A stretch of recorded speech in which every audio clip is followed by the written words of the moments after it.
Hello दोस्तों, आपका स्वागत है करियर पथ बिहार एग्ज़ाम के चैनल पे। दोस्तों हम आपके लिए लेकर आए हैं EMRS टीयर 1। दोस्तों EMRS का कोई भी एग्ज़ाम हो उसमें टीयर 1 तो होगा ही, और सारा टीयर 1 का सिलेबस एक ही है। तो दो पार्ट में एग्ज़ाम है EMRS का। एक टीयर 1 है जिसमें आपके क्वेश्चन रहेंगे, किसी GK रहेगा, टीचिंग एप्टीट्यूड रहेगा और रीजनिंग, इंग्लिश, हिंदी, ये सब रहेगा। और जो सेकंड पार्ट है उसमें रहेगा आपका लैंग्वेज, जो भी आपका लैंग्वेज है, या आप लाइब्रेरी साइंस से हैं या कोई भी आपका मैथ सब्जेक्ट है, जो भी सब्जेक्ट है आपका वो सब्जेक्ट का क्वेश्चन रहेगा। तो ये क्लास टीयर 1 के लिए है। टीयर 1 के लिए हर एक एग्ज़ाम के लिए दोस्तों इम्पोर्टेंट है। तो इसी के तर्ज पर हो सकता है कि बिहार लाइब्रेरियन का एग्ज़ाम आ रहा है तो उसमें भी हो सकता है कि ऐसा ही रहे, जैसे EMRS के अभ्यास में जिस तरह का होता है। 50 नंबर का होता है, 50 नंबर का वही नॉन-टेक, जिसमें GK, इंग्लिश, पेडागॉजी ये सब रहता है। बाकी 100 नंबर का लैंग्वेज हो सकता है कि ऐसा रहे, लेकिन जब तक सिलेबस नहीं आया हम लोग कुछ नहीं कर सकते। तो ये क्लास है EMRS टीयर 1 का। तो दोस्तों इसका पहला पार्ट हम लेके आए हैं GK है, टीचिंग एप्टीट्यूड है, रीजनिंग है और क्या है, और इसमें कंप्यूटर है। इसके अलावा हिंदी इंग्लिश का अगला क्लास होगा। तो हम लोग पहला क्लास देखते हैं दोस्तों। असहयोग आंदोलन और खिलाफत आंदोलन को मिलाने का सबसे उग्र विरोध किसने किया? दोस्तों आप लोग जानते हैं कि खिलाफत आंदोलन कब हुआ था? 1919 में हुआ था, और असहयोग आंदोलन हुआ था 1920 में। गांधी जी ये दोनों आंदोलन को मिला दिए थे। तो इसका विरोध किसने किया? जिन्ना ने, नेहरू ने, सावरकर ने या पटेल ने? दोस्तों असहयोग आंदोलन और खिलाफत आंदोलन का मिलाने का सबसे उग्र विरोध कौन किया था? मोहम्मद अली जिन्ना ने किया था। किसने किया था? जिन्ना ने किया था। खिलाफत आंदोलन भारतीय मुसलमानों का मित्र राष्ट्र, उसमें दो तरह का राष्ट्र था विश्व युद्ध के समय। उसमें एक मित्र राष्ट्र था के विरुद्ध, विशेषकर ब्रिटेन के खिलाफ टर्की के समर्थन में आंदोलन था। यह आंदोलन था खिलाफत आंदोलन, जो किसके? टर्की के समर्थन में था और ब्रिटेन के खिलाफ आंदोलन था। इसी असहयोग आंदोलन खिलाफत आंदोलन को मिलाए थे कौन? गांधी जी मिला दिए थे। और रॉलेट एक्ट कब पारित हुआ दोस्तों? रॉलेट एक्ट कब पारित हुआ था? 1919 में पारित हुआ था। जलियांवाला बाग हत्याकांड कब हुआ था? 13 अप्रैल 1919 में। दोस्तों इसके बाद देखते हैं निम्नलिखित में किस मापनी के द्वारा किलोमीटर और मील दोनों की दूरियों को दर्शाया जाता है? दोस्तों तुलनात्मक मापनी, क्या उसको बोलते हैं? रेखीय मापनी, प्रतिनिधि मापनी, आरेखीय मापनी या फिर तुलनात्मक मापनी। तो दोस्तों तुलनात्मक मापनी के द्वारा किलोमीटर और मील दोनों की दूरियों को दर्शाया जाता है। निम्नलिखित में से कौन भारत में वाणिज्यिक फसल है? सरसों, तंबाकू, जूट या फिर इनमें सभी? दोस्तों वाणिज्यिक फसल क्या होता है? वाणिज्यिक फसल का उपयोग इनकी बिक्री कर तुरंत मुद्रा प्राप्त करने के लिए किया जाता है। मतलब वाणिज्यिक फसल वह फसल हो गया जिसको बिक्री करके हम तुरंत क्या मिले? पैसा मिले। जैसे कि सरसों भी क्या है? वाणिज्यिक फसल है, इसको किसान लोग बेच देते हैं और क्या मिलता है उनको? पैसा। तंबाकू, जूट, ये सबसे डायरेक्ट पैसा मिलता है। ये सब क्या है? बिजनेस के उद्देश्य से किए जाते हैं, वाणिज्यिक फसल बेचने के उद्देश्य से। कौन सा ऊर्जा स्रोत नवीकरणीय है? जल, पवन, सौर, इनमें सभी? दोस्तों नवीकरणीय ऊर्जा स्रोत क्या है? जब किसी ऊर्जा स्रोत का उपयोग पुनः उसका उपयोग कर सकते हैं और फिर इसको सतत रूप से उपयोग हो। जब किसी ऊर्जा स्रोत का उपयोग पुनः या सतत रूप से किया जा सकता है तो ऐसे स्रोतों से प्राप्त ऊर्जा को नवीकरणीय ऊर्जा कहते हैं। जैसे सौर ऊर्जा, पवन ऊर्जा, ज्वारीय ऊर्जा, भूतापीय ऊर्जा, मतलब इसको हम लोग दोबारा प्राप्त कर सकते हैं। तो पवन ऊर्जा भी आज हवा चला है, कल भी चलेगा, 1000 साल बाद भी चलेगा। तो ये पवन ऊर्जा क्या है? नवीकरणीय है। सौर ऊर्जा भी नवीकरणीय है, हर दिन धूप उगेगा। जल ऊर्जा भी पानी कभी पानी से ऊर्जा निकलती है वो निकलते रहेगी। तो ये सब क्या है? नवीकरणीय ऊर्जा स्रोत है। और नवीकरणीय क्या हो गया दोस्तों? जैसे कोयला क्या हो गया? अनवीकरणीय ऊर्जा स्रोत। जब किसी ऊर्जा स्रोत का उपयोग दोबारा न किया जा सके तथा उसकी उपलब्धि सीमित हो, ये सब क्या है? अनवीकरणीय ऊर्जा स्रोत है।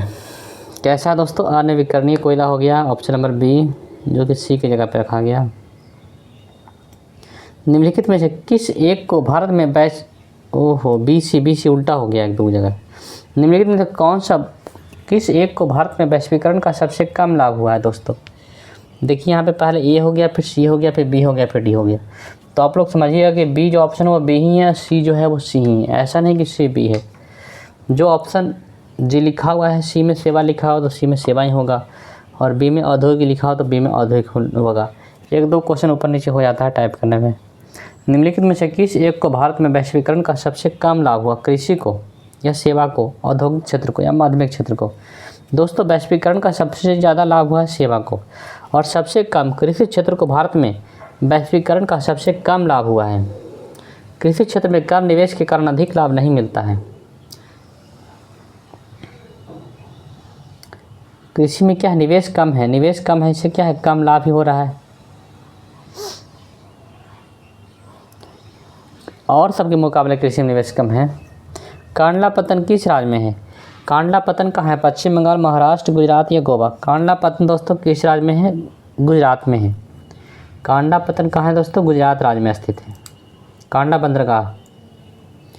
मतगणना का कार्य कौन करता है? राष्ट्रपति, प्रधानमंत्री, राज्यपाल या फिर चुनाव आयोग? दोस्तों मतगणना का कार्य कौन करता है? चुनाव आयोग करता है। संविधान के भाग 15 के अनुच्छेद 324 से 29 के निर्वाचन से संबंधित उपदान 324-29 में क्या है? चुनाव आयोग है। अनुच्छेद 324 से 329 में क्या है? इस चुनाव आयोग के बारे में चर्चा है। और ये भाग कितना है? भाग चुनाव आयोग किस भाग में है? तो चुनाव आयोग भाग है 15।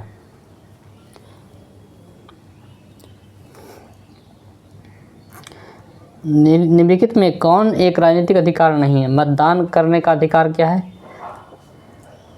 या फिर चुनाव लड़ने का अधिकार, या किसी धर्म को स्वीकार करने का, ऐसे सरकार को आलोचना करने का अधिकार? मतदान करने का अधिकार भी क्या है? राजनीतिक अधिकार है। चुनाव लड़ने का अधिकार भी क्या है? राजनीतिक अधिकार है। सरकार को आप आलोचना कर सकते हैं, भी आपका राजनीतिक अधिकार है। लेकिन चुनाव लड़ने का अधिकार क्या है? राजनीतिक अधिकार नहीं है। कौन सा कदम लोकतांत्रिक सुधार का सूचक है? अशिक्षा, बेरोजगारी, असमानता, पंचायती राज?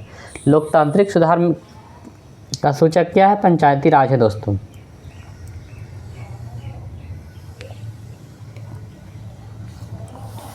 पंचायती राज जो है दोस्तों लोकतांत्रिक सुधार का सूचक है।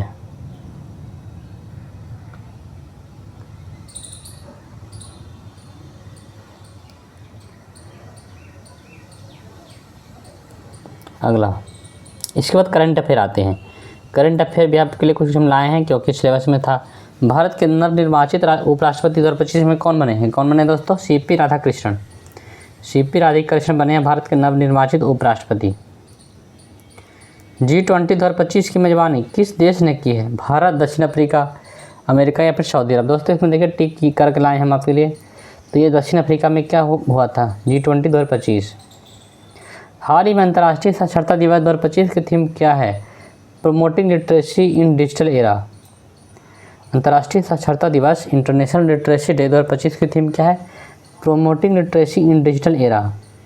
भारत ने सारनाथ को यूनेस्को विश्व धरोहर स्थल का दर्जा दिलाने के लिए 2025 के लिए नामांकित किया।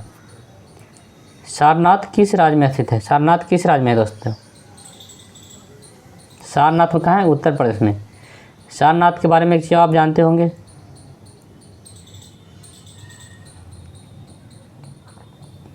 कि बुद्ध भवन संबंधित है सारनाथ।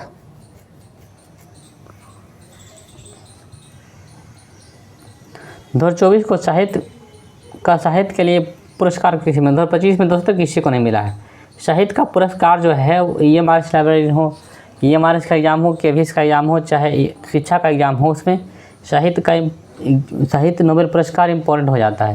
तो 2025 में किसी को मिला नहीं है अभी तक नोबेल प्राइज़। तो 2024 में किसको मिला था साहित्य के लिए? हांगकांग को मिला था। इसके बाद हम लोग देखते हैं रीजनिंग को दोस्तों। रीजनिंग सारा सब्जेक्ट आपको कवर किया जाएगा, एक एक करके हर एक चीज़ आपको कवर किया जाएगा। हर क्वेश्चन हम देख सकते हैं कि किस तरह का क्वेश्चन आता है एग्जाम में, आपको कौन कौन सा सब्जेक्ट है।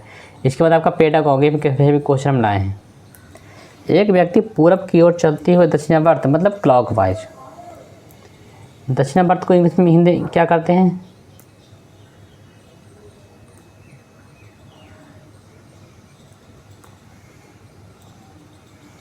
दक्षिणावर्त मतलब क्या होता है? क्लॉकवाइज। क्लॉकवाइज मतलब घड़ी की दिशा में। क्लॉकवाइज, दक्षिणावर्त मतलब होता है क्लॉकवाइज। एक व्यक्ति, आप लोग जानते हैं दोस्तों एक कि इसमें पहले एक बार देख लीजिए, ये डायरेक्शन का है। डायरेक्शन आपका सिलेबस में लिखा हुआ है कि डायरेक्शन से आपका क्वेश्चन आएगा ही आएगा। तो जो जो टॉपिक लिखा हुआ है हर एक टॉपिक से आपके लिए क्वेश्चन हम लाएंगे। नेशनल एजुकेशन पॉलिसी भी लिखा हुआ है तो उससे भी क्वेश्चन आएगा आपका। तो नॉर्थ, ये क्या है, नॉर्थ में ये इसको बोलते हैं नॉर्थ, इसको बोलते हैं साउथ, इसको बोलते हैं ईस्ट, इसको बोलते हैं वेस्ट। ये हो गया। तो एक व्यक्ति पूरब की ओर चलते हुए, पूरब की ओर चल रहा है मतलब इस दिशा में चल रहा है, इधर चल रहा है, पूरब ईस्ट है, ईस्ट में चल रहा है और 270 डिग्री घूमता है दोस्तों, 270 डिग्री। तो आप जानते हैं कि ऐसे कोई है तो इतना घूमा तो ये होगा 90 डिग्री, और इतना घुमा तो क्या 180, इतना घुमा तो क्या होगा 270। 270 डिग्री इतना घूमेगा, इतना घुमा 270 डिग्री हुआ ना, पूरा घूम जाएगा तो 360 हो जाएगा। इतना घुमा, आधा घूमेगा तो 180, और आधा का आधा घूमेगा, एक चौथाई घूमेगा तो 90 डिग्री हो जाएगा। तो ये तीन घूम गया, 3/4 घूम गया। तो ये क्या 270 डिग्री घूमता है। तो अब यहाँ से स्टार्ट किया था, यहाँ से, अब ये इधर का मुँह करके खड़ा है। तो अब किस दिशा में चल रहा है, कहाँ चल रहा है, ऊपर में क्या है नॉर्थ, ये उत्तर की ओर चल रहा है। आशा करते हैं कि आपको समझ में आया होगा। एक आदमी पूरब की ओर 2 किलोमीटर चलता है, एक आदमी जो है पूरब की ओर चलता है 2 kilometre, north south east west ऐसे होता है। तो एक आदमी पूरब की ओर चलता है 2 किलोमीटर चलता है, पूरब की ओर चला 2 किलोमीटर, फिर वह दक्षिण को मुड़ता है 6 किलोमीटर चलता है, दक्षिण को मुड़ता है 6 किलोमीटर चलता है, 6 इधर चला, फिर वह पूरब की ओर मुड़ता है और 4 किलोमीटर चलता है, फिर पूरब की ओर गया 4 किलोमीटर चला। इसके बाद उत्तर की ओर मुड़ता है 14 किलोमीटर चलता है, उत्तर की ओर गया और 14 किलोमीटर चला, 14। तो इसके बाद वह उत्तर की 14, फिर आपने प्रारंभिक बिंदु से कितनी दूरी पर है, प्रारंभिक बिंदु से दोस्तों ये 2 चला, ये 4 चला, तो कितना हो गया, ये टोटल 6 हो गया, 6 हो गया यहाँ से यहाँ, और ये 6 हो गया, तो ये क्या हो गया 8। तो वह प्रारंभिक बिंदु से कितनी दूरी पर है दोस्तों, यहाँ से यहाँ पूछ रहा है, ये पूछ रहा है यहाँ से यहाँ, तो ये 90 डिग्री का बना। तो पाइथागोरस थ्योरम में क्या होता है, सबसे बड़ा साइड का स्क्वायर है जो बाकी 2 साइड का स्क्वायर का क्या जोड़ के क्या होता है, बराबर होता है। तो 8 का स्क्वायर हो गया प्लस 6 का स्क्वायर हो गया, तो क्या हो जाएगा 64 प्लस 36, 64 प्लस 36 क्या आएगा दोस्तों, क्या आएगा 100। ये रूट में है, रूट में 64% रूट में 100 हो जाएगा, और 100 किसके बराबर हो जाएगा, 10 के बराबर। तो आंसर क्या हो जाएगा 10। आपको समझ में आया होगा दोस्तों, ये डायरेक्शन का क्वेश्चन है ये। और इसके बाद हम लोग देखते हैं अगला क्या है, ICT कंप्यूटर। रीजनिंग का क्वेश्चन कम लाए हैं दोस्तों, क्योंकि कहीं आप ऊब न जाएँ, इसलिए हम बोला कि कहीं आप ऊब जाएंगे, इसलिए हम कम क्वेश्चन लाए हैं। अगर आपको अच्छा लगेगा तो और रीजनिंग हम लाएंगे, अगर आप कहेंगे तो ऐसे 2 ही लाएंगे, नहीं कुछ कहेंगे तो। ICT कंप्यूटर में भेजे जाने वाले डाटा को क्या कहते हैं दोस्तों, जो भी आपका क्वेश्चन है ये सब सिलेबस को देख के लाया गया है, अच्छा क्वेश्चन है। कंप्यूटर में भेजे जाने वाले डाटा को क्या कहते हैं, प्रोसेस, आउटपुट, इनपुट या फिर एल्गोरिथम। दोस्तों कंप्यूटर में जो डाटा भेजा जाता है उसको बोलते हैं इनपुट। जैसे कि कंप्यूटर से कुछ बाहर, जैसे कंप्यूटर में भेजने का मतलब है कि हम माउस को क्लिक किए तो माउस कुछ कंप्यूटर में भेजा, माउस को क्लिक किया तो माउस कंप्यूटर में भेजा, तो माउस क्या हो गया, इनपुट। तो कंप्यूटर में जो भेजा जाता है बाहर से अंदर कंप्यूटर में, उसको कहते हैं इनपुट कहते हैं। कंप्यूटर के 4 मुख्य काम है, कौन कौन है, 4 मुख्य। इनपुट करता है, फिर प्रोसेस करता है, पहले इनपुट करेगा, फिर प्रोसेस करेगा, फिर आउटपुट करेगा, और फिर इसका काम है एक स्टोरेज, मतलब स्टोर करना, जमा करना। इनपुट मतलब भेजना, कुछ संकेत भेजेगा, और फिर क्या करेगा, उसको प्रोसेस करेगा, फिर आउटपुट भी भेजता है मॉनिटर के थ्रू या फिर स्कैनर नहीं, प्रिंटर आउटपुट हो गया। तो ये स्टोर भी करता है। ये सब क्या है, कंप्यूटर के 4 मुख्य कार्य हैं। कंप्यूटर द्वारा प्रोड्यूस किया गया परिणाम है डाटा, मेमोरी, आउटपुट, इनपुट या इनमें सभी। कंप्यूटर जिसको प्रोड्यूस करता है, प्रोड्यूस मतलब जो बाहरी, जैसे मॉनिटर, कंप्यूटर जो भेजता है बाहरी, प्रोड्यूस करता है, उसको क्या बोलते हैं, आउटपुट। जो बाहर भेजता है कंप्यूटर को क्या बोलते हैं, आउटपुट। और कंप्यूटर में जाता है उसको इनपुट, और कंप्यूटर बाहर भेजेगा तो क्या हो जाएगा, आउटपुट। कंप्यूटर निम्नलिखित में से कौन सा कार्य नहीं करता? प्रोसेसिंग कंप्यूटर करता है, कंट्रोलिंग भी करता है, कंट्रोल करता है, इनपुटिंग करता है, आउटपुटिंग भी करता है, इनपुट आउटपुट करता है। अंडरस्टैंडिंग का काम कंप्यूटर का नहीं है, कंप्यूटर अंडरस्टैंडिंग नहीं करता है। कंप्यूटर बस अपना काम करता है, प्रोसेस करता है, कंट्रोल करता है, इनपुट करता है, आउटपुट करता है, स्टोर करता है, लेकिन वो अंडरस्टैंडिंग समझने वाला काम नहीं करता है। किसी बाहरी स्रोत से आती है और कंप्यूटर सॉफ्टवेयर में फिट की जाती है, उस सूचना को क्या कहते हैं? बाहर से आया और कंप्यूटर में चला गया, उसको बोलते हैं इनपुट। बाहर से आया, जैसे हम रिमोट से कुछ दबाएं तो रिमोट बाहर से आया, अंदर चला गया, उसको बोलते हैं इनपुट हो गया। सूचना तैयार करने के लिए डाटा का प्रयोग कहलाता है फीडबैक, प्रोग्रामिंग, प्रोसेसिंग या एनालिसिस, या इनमें से कोई नहीं। दोस्तों, सूचना तैयार करने के लिए डाटा का प्रयोग क्या कहलाता है? प्रोसेसिंग। सूचना तैयार करने के लिए डाटा का प्रयोग कहलाएगा प्रोसेसिंग।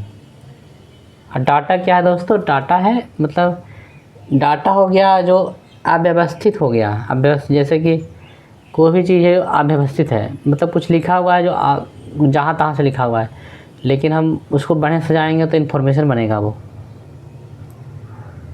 आउटपुट क्या है दोस्तों? आउटपुट क्या है? जो प्रोसेसर यूज़र को प्रदान की जाती है। यूज़र को जो मिल रहा है वहीं क्या है? आउटपुट। जैसे मॉनिटर में बैठ के आप कुछ देख रहे हैं, मॉनिटर मतलब क्या? आप कंप्यूटर में एक टीवी है, वहाँ बैठ के आप कुछ देख रहे हैं, उसको बोलते हैं मॉनिटर। तो मॉनिटर को आप देख रहे हैं तो आउटपुट हो गया। वो आउटपुट कर रहा है मॉनिटर, तभी तो आप देख रहे हैं। आउटपुट क्या हो गया? जो प्रोसेसर जो है यूज़र को दिखाता है। यूज़र मतलब यूज करने वाला आप हो गए, हम हो गए। तो प्रोसेसर जो यूज़र को दिखाया वो क्या हुआ? आउटपुट। आप फ़ोन को देख रहे हैं तो फ़ोन भी आपको आउटपुट दे रहा है, तब तो आप देख रहे हैं। अब फ़ोन में आप कुछ टिक करके रहे हैं तब फ़ोन को अंदर जा रहा है तो इनपुट हो गया। निम्नलिखित में कौन सी कंप्यूटर की विशेषता है? तीव्र गति, त्रुटि रहित कार्य, गोपनीयता, ये सभी। दोस्तों, ये सभी कंप्यूटर के क्या है? विशेषता। तीव्र गति भी है कंप्यूटर में होती है, त्रुटि रहित कार्य भी करता है, और ये गोपनीयता बनाए रखता है। तो इनमें से सभी। कंप्यूटर में डाटा किसे कहा जाता है? संख्या को, चिन्ह को, दी गई सूचना को, चिन्ह व संख्यात्मक सूचना को। दोस्तों, चिन्ह व संख्यात्मक सूचना जो कि अव्यवस्थित है, व्यवस्थित नहीं है, उसको कहते हैं डाटा। कच्चे तत्व फैक्ट बताता है सूचना रिपोर्टिंग, डाटा सूचना बिट्स, सूचना रिकॉर्ड बाइट्स या फिर बिट्स बाइट्स। दोस्तों, डाटा जो है कच्चे तत्व फैक्ट बताता है। डाटा क्या है? कच्चा तत्व फैक्ट है डाटा।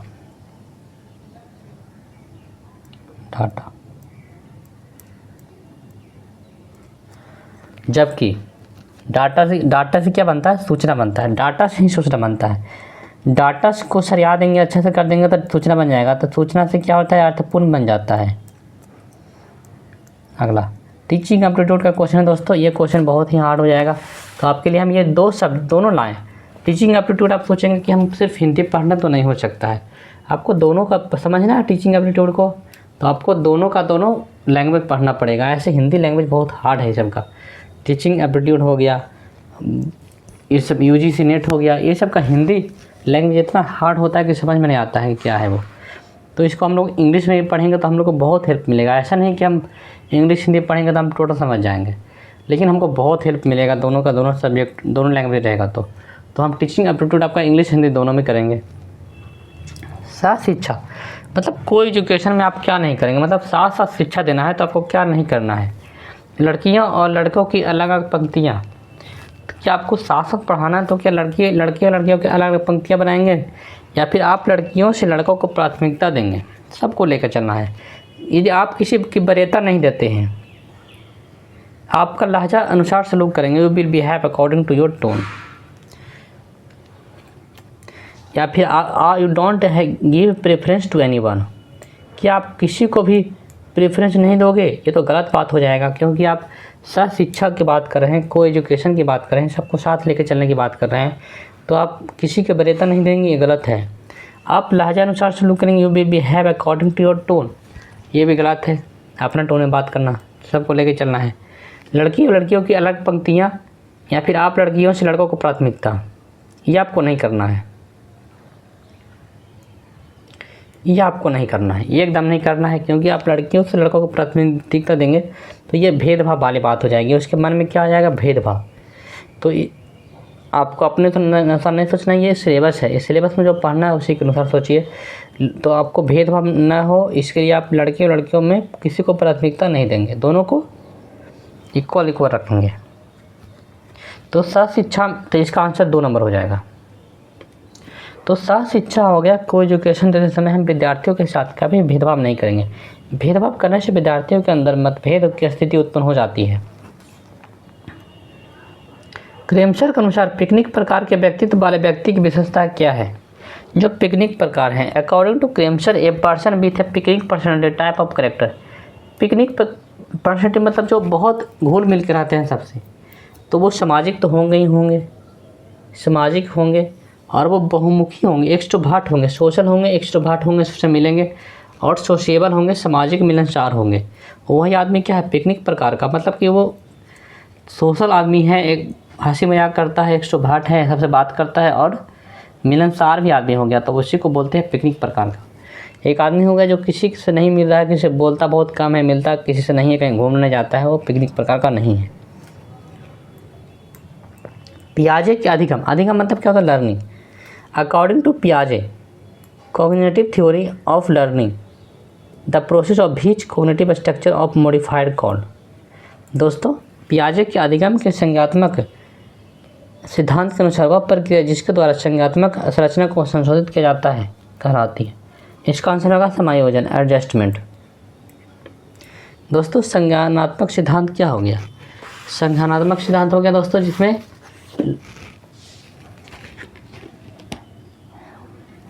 फिर से क्वेश्चन का पढ़ते हैं। पियाजे के अधिगम के संज्ञानात्मक सिद्धांत के अनुसार वह प्रक्रिया जिसके द्वारा संज्ञानात्मक संरचना को संशोधित किया जाता है कहलाती है। तो संज्ञानात्मक सिद्धांत हो गया। कोग्निटिव थ्योरी क्या हो गया दोस्तों? यह बताता है कि मनुष्य के सोचने, जानने और याद रखने की क्षमता किससे विकसित होती है। ये वो क्या हो गया? कोग्निटिव थ्योरी हो गया, तो इसका आंसर हो जाएगा समायोजन।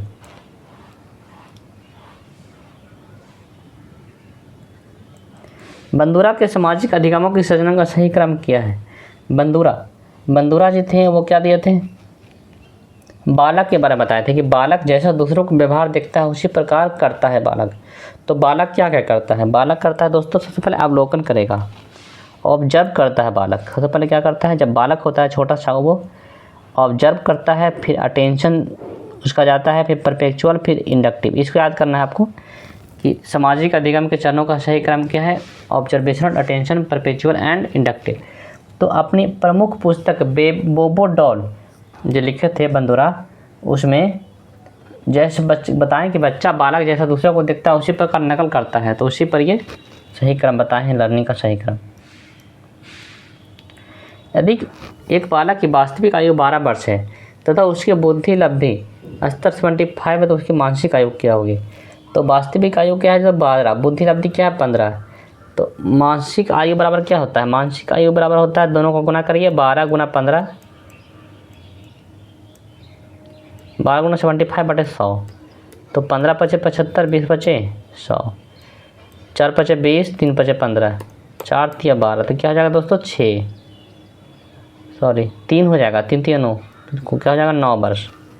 तो ये मानसिक आयु। दोस्तों, पेडागॉजी में ऐसा नहीं कि हम बहुत एक्सपर्ट हैं, पेडागॉजी में हम भी नॉर्मल है कि थोड़ा बहुत पेडागॉजी हम पढ़े हैं, तो हम थोड़ा बहुत समझते हैं तो आपको समझा रहे हैं। ऐसा नहीं कि पेडागॉजी हम एक्सपर्ट हैं जो आपको हर चीज़ बढ़िया समझा देंगे। तो जितना हो सकता है हम आपके लिए कर रहे हैं, तो आप इस क्लास को देख करके अपना तैयारी को मजबूत कर सकते हैं। यदि एक बालक की बात ये हो गया दोस्तों, क्या निकल गया? ये मानसिक आयु निकल गया। तो दोनों को गुना करिए, वास्तविक आयु बुद्धि लब्धि बटा 100 करिए। अनुभव और प्रशिक्षण द्वारा व्यवहार में परिवर्तन होता है। अधिगम मतलब लर्निंग। लर्निंग की परिभाषा किसने दी? Learning is the change in behaviour through experience and training. Learning के द्वारा क्या होता है? बिहेवियर में चेंज आता है, एक्सपीरियंस और ट्रेनिंग किससे? The definition of learning has been given by. लर्निंग का परिभाषा किसने दिया? तो लर्निंग का परिभाषा दिया गेट्स ने। किसने दिया दोस्तों? गेट्स ने दिया कि learning is the change in behaviour through experience and training. Learning में बिहेवियर चेंज होता है क्या? एक्सपीरियंस और ट्रेनिंग से।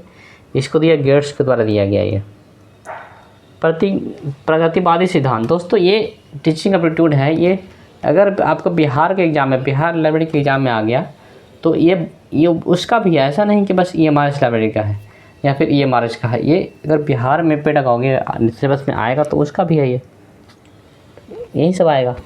तो 107 नंबर दोस्तों, प्रगतिवादी शिक्षा क्या है? प्रोग्रेसिव एजुकेशन क्या है दोस्तों? ये क्या है? प्रगतिवादी शिक्षा है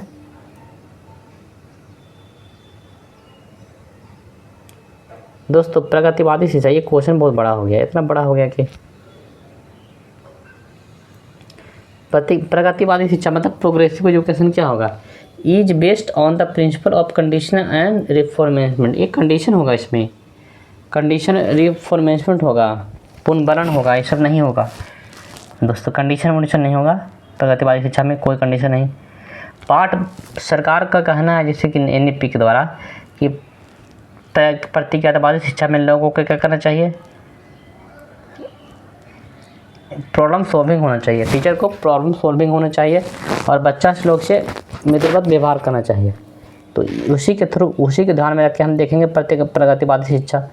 तो इसमें कंडीशन नहीं होगा, कंडीशन कटकुट हो गया, ये गलत हो गया। अगला, पाठ पुस्तकों पर आधारित होगी। प्रगतिवादी शिक्षा होगी, जो प्रगतिवादी शिक्षा होगी वो क्या पाठ पुस्तकों पर आधारित होगी या क्योंकि विज्ञान के एकमात्र वह स्रोत हैं, ऐसा कुछ नहीं। प्रगतिवादी शिक्षा मतलब उसमें पाठ पुस्तक पर भी नहीं और पाठ पुस्तक से हट कर भी बहुत सारी एक्टिविटी कराने होता है। इस मत पर विश्वास करती है कि शिक्षा को अपने उपागा में ढूंढ रहना है। वर्तमान समय में बिना दंड का प्रयोग किए बच्चा को पढ़ाया नहीं जा सकता, ये गलत है। ये सरकार के द्वारा गलत बात है। सरकार तो कहता है कि बिना दंड कहीं आप बच्चा को पढ़ाइए, तो अगर टीचर ये सोच लेगा कि बिना मारे हुए बच्चा को नहीं पढ़ा सकते तो ये गलत हो जाएगा आंसर। समस्या समाधान और आलोचनात्मक चिंतन पर अधिक बल देना। Place greater emphasis on problem solving and critical thinking. दोस्तों इसका आंसर यही हो जाएगा। क्यों? क्योंकि प्रॉब्लम सॉल्विंग है इसमें। प्रगतिवादी शिक्षा में होना चाहिए प्रॉब्लम सॉल्विंग और क्रिटिकल थिंकिंग।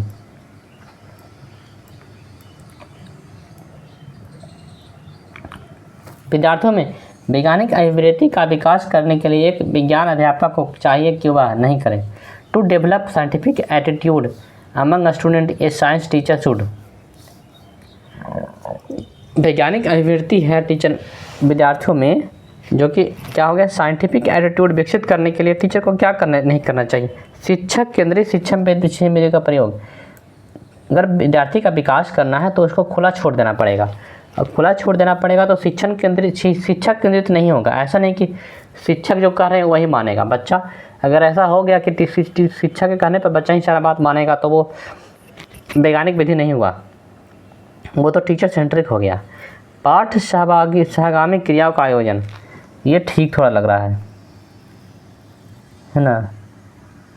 ये सही है, ये करना चाहिए क्योंकि वैज्ञानिक विधि में ये करना चाहिए।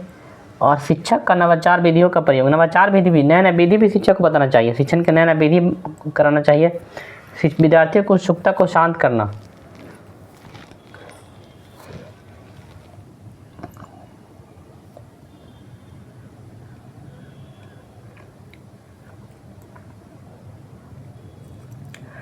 शिक्षक विद्यार्थियों को उत्सुकता को शांत करना। सस्टिफाई द क्यूरियोसिटी ऑफ स्टूडेंट।